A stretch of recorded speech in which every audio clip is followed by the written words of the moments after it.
Hi, Facebook friends. Helen Archontou here, CEO of the YWCA of Northern New Jersey. So happy to have some time with you on this snowy Thursday morning, at least if you are in the Bergen County, New Jersey area. I know that there has been a beautiful blanket of white snow across the area.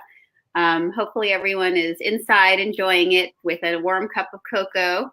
And settled in to hear, settled in to hear our wonderful conversation today.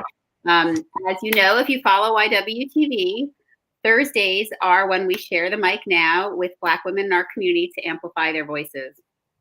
And we have so many wonderful Black women in the community. I happen to think that some of the greatest Black women in the community are on our board, for sure. And I'm so grateful for every one of them, all the women on our board. But I must say that Onika has been on our board. Onika Roberts, who's our Share the Mic Now share today, has been on our board for some time and has really made an impact. And I was so glad she could finally make the time in her very busy life to join us for this conversation. So with that, let's jump right in so I can introduce you to this wonderful woman. She is not only a YWCA Northern New Jersey board member, she is a Salesforce Account Executive. She's also a working mom. She's very committed to serving her community with passion and purpose.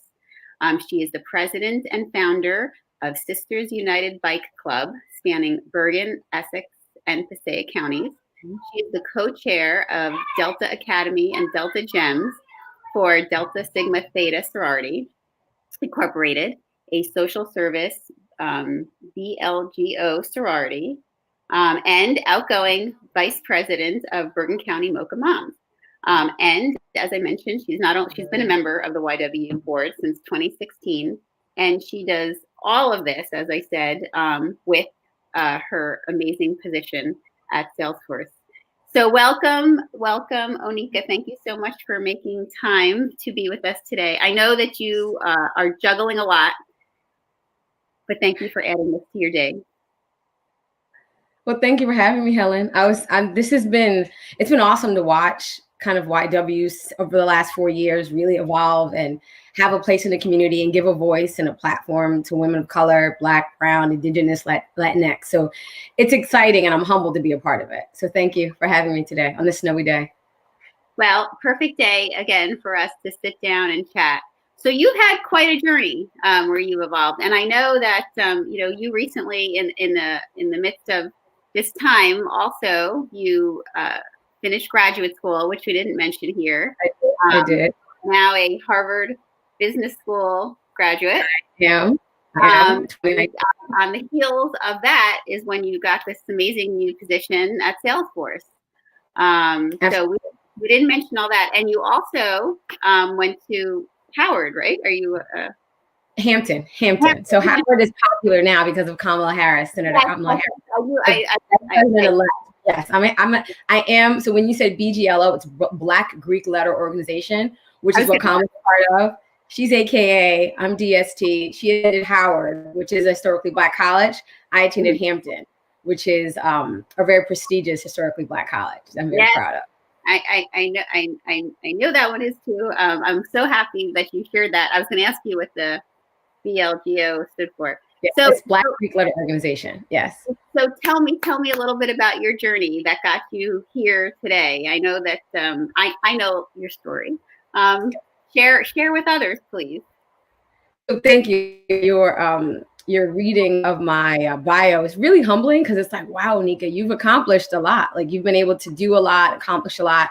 And when I was asked to speak, I'm not a racial activist, right? But in fact, I pride myself in empowering women. So a bit about the story is I come from Paterson, New Jersey, right? Which is a predominantly, it's very mixed at this point. It's like it's people of color, right? So melanin dominance prevails in Paterson. And I come from two working class parents who, my dad's civil service, my mom's a nurse. And I was allowed to go to really, really prestigious schools from Mary Helper Christian's Academy in North Helden to Hampton University. And over the time, it was difficult to find my voice. Like I've had some societal, I've had some societal success, right? Working for Salesforce, being in the pharmaceutical sales industry for 15 years. It wasn't until I became a mom that I started to find my why, right? So Simon Sinek has a book. It's like Start With Why. So once I became a mom, that was the impotence to do away with the societal success, right? I've had 15 years in the pharmaceutical sales industry, very, very prominent company, working for J&J, Golden Handcuffs. I thought I would never leave. Once I became a mom, I really started to search for why. And my why was empowering women, right? And over the since I've started my professional career, I've been asked to sit on boards. Thank you for inviting me to the YWCA. I've been asked to be to lead women, whether it's in vice president or a co-president capacity or co-lead capacity, to lead women to really help our voice, reinvigorate that passion within. So I'm super humbled to be here, but I did struggle. Why would I want to hear what I have to say? And it's because I have the desire and the passion to inspire women, to light the light, as we talked about before. Yes. Well, and you definitely are a light. You are an absolute top of energy at all times. And you are always, always going. Right. So when, one of the things that I have noticed about your life recently, and I know this has been a very challenging year for you, but you have really kept going, throughout that. And with that, you embraced a whole new aspect of your life in a very big way, and obviously so much so that you founded, a biking organization. Can you tell us a little bit about that and what that experience has meant to you?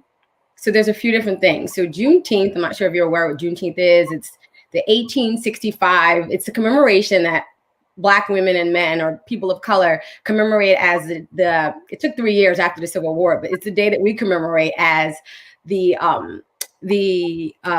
commemorating the emancipation of enslaved people, right? So Juneteenth, a group called Blood, Sweat, and Gears had this Black business crawl, right? Where we went, it was like economic stimulus. We went from Harlem throughout Brooklyn, and we literally stopped at Black businesses, and we had a speech, and we were like, "Whoa, this is great!" And we were shedding light on Juneteenth, but also stimulating the Black economy, right? So from there, I had a girlfriend and her husband who founded a group, RBG, right? And they're out of Newark, and they did the same thing, but this is for like families. So every Sunday, families would come out and they would ride their bikes, and they would clip in, and they would get really excited. I'm originally from Paterson, New Jersey. A group of men that I bumped into one day, because at that point I was all over. I was from Brooklyn to Queens to Harlem, and I live in New Jersey, right? And I bumped into a group of men from Paterson, and they're like, "Hey, we ride." And so I started riding with them, and I'm like, a good friend of mine, also part of a group in Newark, like, "Hey, what about the women's organization? Like, there should be something specifically for women, to empower women, to get women to move. So there's no sense of what's what I'm looking for, competition, right? So when you're riding with a bunch of men, you feel intimidated depending on their skill level, but let's start a group for women." And that was Labor Day weekend, where Sisters United was formed, and it was spawned out of a group of men who were just socially riding in Paterson. And then we spawned a women's group, and that is less, what I will say about the women's group, Sisters United, it's less about the physical aspect and more about the whole empowerment of women, like women power, where we have like meetups and we have social hours, virtual at this point because of COVID, but we're able really to like engage one another on a physical challenge sense, and then also on a spiritual sense, where we have mindfulness talks and we have mindfulness calls and we meditate together. And that was to me, it was an incorporation of like Girl Track, where it was a big movement. Girl Track was like 20 minutes every day when women were getting out moving. And then they did the Black History Boot Camp. Again, 20 minutes when we were getting out moving. I read a book, Women Who Run with Wolves. I think her name is Clarissa Estes.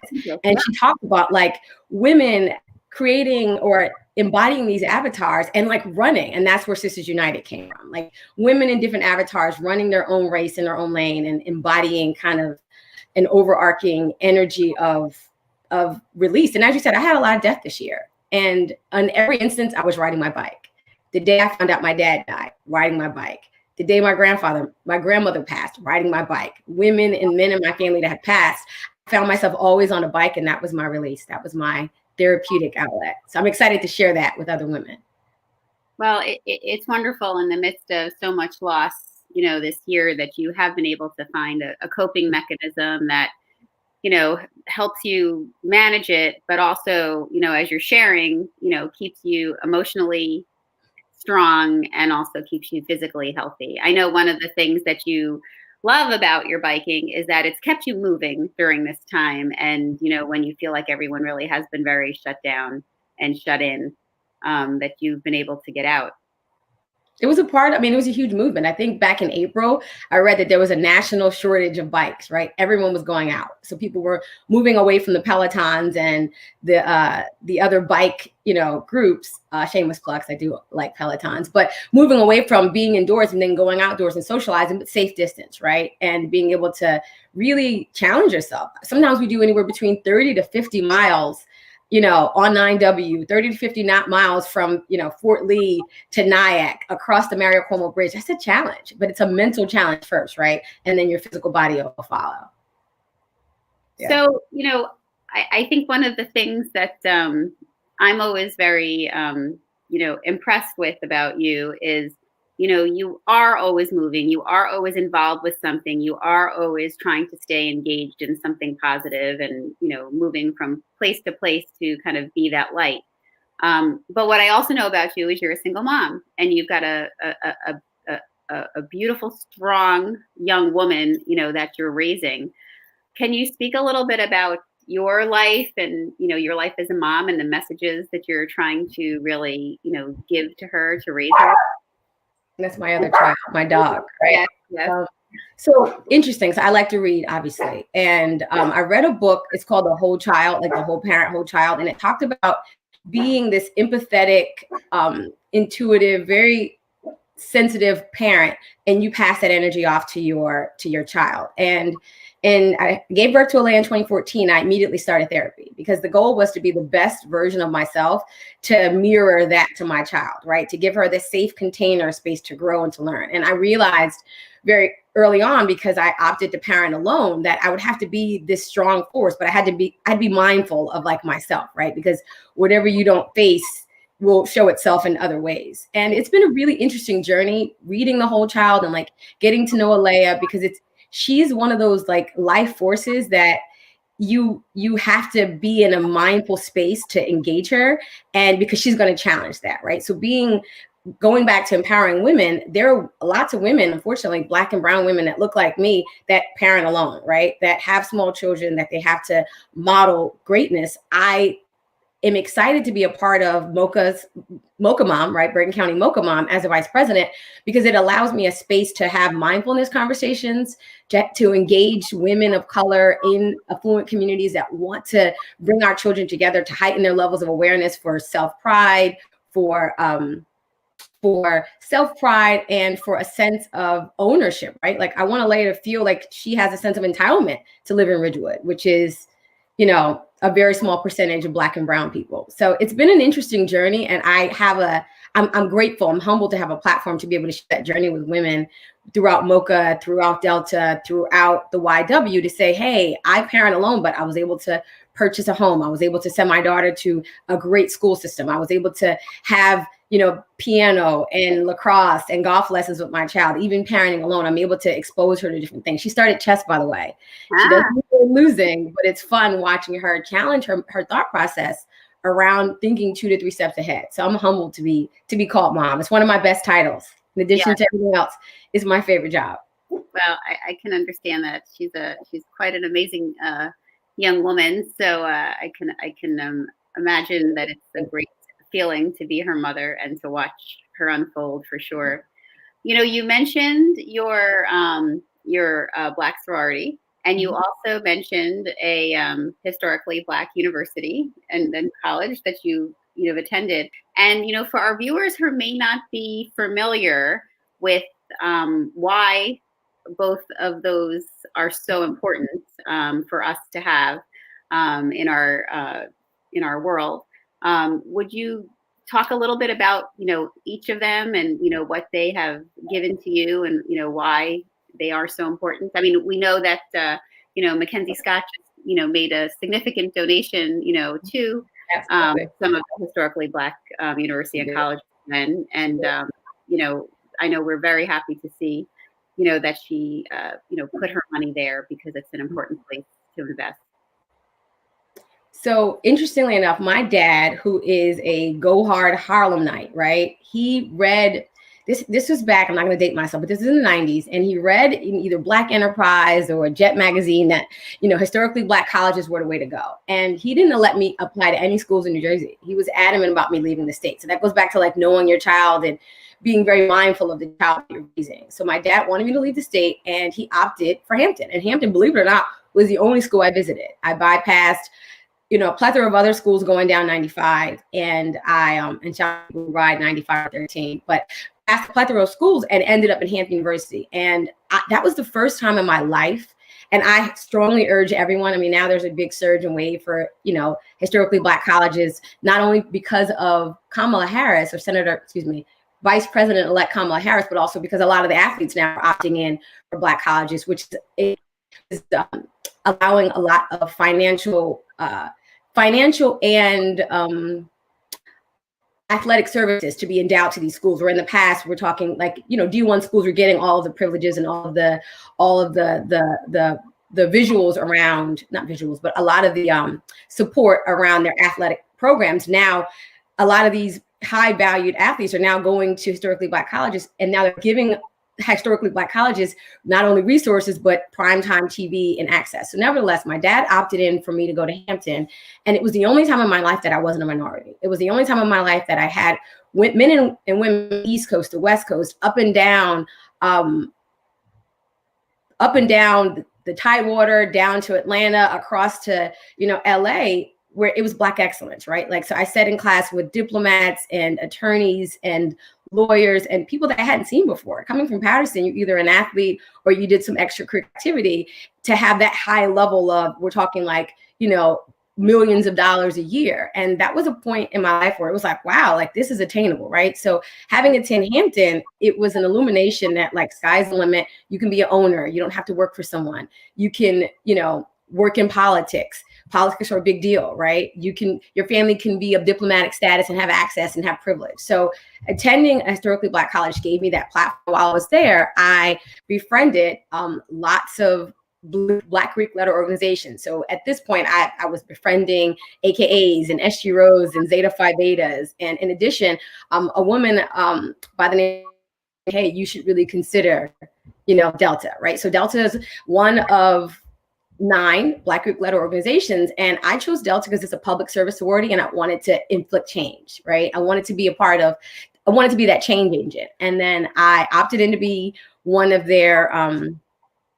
Diamond Life members, so much so that in 2020, I'm still an active member of NJAC, right? So that's Northern New Jersey alumni chapter. And in that, one of my roles is working with Delta Academy. So this is a program that's been running. I've been on the chair for about 2 years now, and it allows us to have a space for civic, for social, for economic, and also for STEM and STEAM to really support young girls in the Jersey City and Essex County area to have a space and platform to not only socialize, but to be mentored by women of Delta, women of purpose, women of pride. So it's interesting how Hampton has spawned that, right? Like being a part of a Black Greek letter, or being a part of a historically Black college, that community has spawned me to be a part of a Black Greek letter organization. And then that gave a platform to have access to multiple women, hundreds and thousands of women in those spaces. So it's humbling. It's very, very humbling, and it's empowering. Well, I appreciate you sharing that, because I don't know that, people always understand, especially white people, understand the importance. And I've been wanting to have that discussion on this show for some time. So that was partly why I was so thrilled, to have you here, so that we could, start talking about it. And I am looking forward to talking about it even more. Sure. We've had, you have a lot of fans. They're all, talking about what a light you are, and what you bring as a mom, and as a Patterson born and bred woman of color to our community. So clearly you are making an impact every day in every way with what you do. So, maybe tell us a little bit about your work on the YWCA and why you chose the YWCA to be one of the places. Your time clearly is limited. You've got a very, very busy schedule. You have a lot that you are juggling. And I know that you have a lot on your list that you want to do.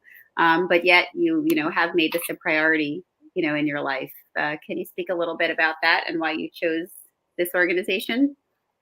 I was so humbled. I want to say it might have been the Twin Awards. Was it the Twin Awards or was it the Racial Justice?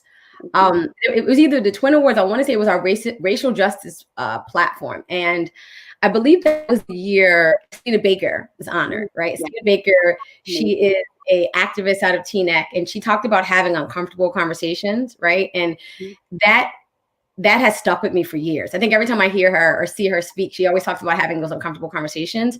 I had to be a part of this organization because it empowers women, because it fosters uncomfortable conversations, because it honors women in the community that are actively doing the work and actively, speaking to implicit bias and speaking to, advocacy for Black and brown women and Black and brown men of color. And I have seen the YW. So a lot of people that I've asked for donations. And by the way, at the end of this, it will be a shameless plug because I will reinvigorate that because we can always use resources, right? So for all those who support me, you can support the YW monetarily.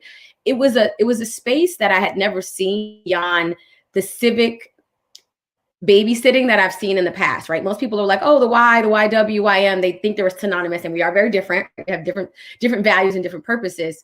But we are, the YW, I was convinced that this was a platform that I would have access to men and women of color, that I could speak to implicit bias, speak to a social injustice, and really support the cause of people that are coming behind me to say, hey, you can do it too, right? Even even in a small sense, being able to ignite your fire within. There's a Harvard professor says, those who swim jump first, right? So like being a part of that movement to say, hey, I can make a small impact in my community. Let me connect with someone else who's making a small impact. And together we have that big impact. Helen, you said something earlier, like, the small things. I have a boss that says shavings make a pile, right? But being a part of YW, I can bring that to Salesforce, right? I was asked to be a part of an implicit bias training as one of 2 or 3 African Americans on the East Coast in my division. That's humbling, right? So to be a part of that and have YW as a backing, you couldn't ask for anything more. And it's empowering. It's like putting a battery in someone's back and saying, you can do it, go for it. So thank you for asking me to be a part of the board and giving me a platform to empower women that look like me. Well, it's our great honor to have you, as part of the family. And, every win we do, we all do it together for sure. And we do it for all women. I have really, loved watching the steps that you and the moves that you've been able to make. And again, I know that, you've had a very, very challenging year yourself. And yet you do still power through, and you do keep a light in your life and a light for those around you, and definitely a light for your daughter for sure. So as the holidays are approaching, right? When you're starting the new year, what are your wishes for the new year for your family and those around us? I'm looking forward to having a more continuous sense of mindfulness, right? Like I started working with the neuro-linguistic programmer about 2 years ago, Heather Pearman, and she talked about like changing your perspective, right? And everyone talks about perspective and mind. And it's literally like life is about a state of mind, right? And I'm really looking forward to incorporating that in my daily life and giving that energy to everyone, like being in a state of mindfulness, grounding. I spoke with the lady, Fotini Papas, and she talked about like being present, really. Like if you're having a moment, like you said, I've had a lot of loss, look around, identify 3 things in your grasp and acknowledge what they look like, what they feel like, what they smell like incorporate all senses and say, I'm here, I'm present. So I'm looking forward to having more moments of mindfulness and being able to share that gift with others. So they, again, can ignite their purpose and they can say, wow, like I came into contact with someone who didn't give me, because leaders aren't leaders because there was a quote. It was really interesting. Obviously, I really enjoy reading, but it was a quote that like power isn't negative, it's more of a purpose, right? It's like reinvigorating a purpose and being an inspiration. So I'm looking forward to being an inspiration and incorporating mindfulness into a daily practice. Well, we're grateful to be, with you for that journey. And thank you so much for sharing the mic today and, giving us all a little bit of insight into your life and your life experience with our viewers. And our viewers know that, if you're part of the YW, you know our board, you know our team, because they're out in the community even now. Everyone's out in the community virtually. We look forward to being back out in the community in person when that time is safe for everybody. But until then, we're grateful for technology and the opportunity to connect in this way. And so with that, we will end this broadcast with a shameful plug, because you not only have one, but you've got two YWCA leaders. I actually won my pen today. So I present for the Y. You got the persimmon power, as we call it, shining bright. But as I always end our broadcast with, recently, the YWCA did launch a Why Now fund about why you should consider supporting the YWCA. It has been a very challenging year for all nonprofits, ours included. And although I'm very proud to share that we have been the recipient of a very, very generous gift, really a transformative gift from philanthropist Mackenzie Scott, who has identified the YWCA of Northern New Jersey as being one of the 384 nonprofits that she chose out of looking through more than 7,000 of them in detail, to be able to support. Every dollar helps. Every amount helps. We would not have gotten through this year if it wasn't for every donation and every organization that stood up to support our work, and our board and our staff that have been working tireless through this time. Like all organizations, we've been asked to do more, and we definitely heard the call and stood for it. So if you would like to support the YWCA of Northern New Jersey, we do encourage you to do that. Creating platforms like Share the Mic Now and our commitment to racial equity and social justice is at the core of our work. And unfortunately, that takes millions and millions and millions of dollars to create the impact that we want. We're grateful for what we've received, but we know that there's more to do. So if you would like to support the YW, you can donate today by texting equality to 707070. You can go to our website, to ywcanordernewjersey.org/donate, or you can do it through Facebook. Definitely creating a link as well. And I'm so grateful for people who have supported over the years. But like you said, we have a great staff, Helen, like a great staff of people that donate time, talent, and effort, and we need to be able to compensate them to continue to do the work. Yes, we are fortunate to have an amazing team. We are fortunate to have amazing volunteers. Absolutely.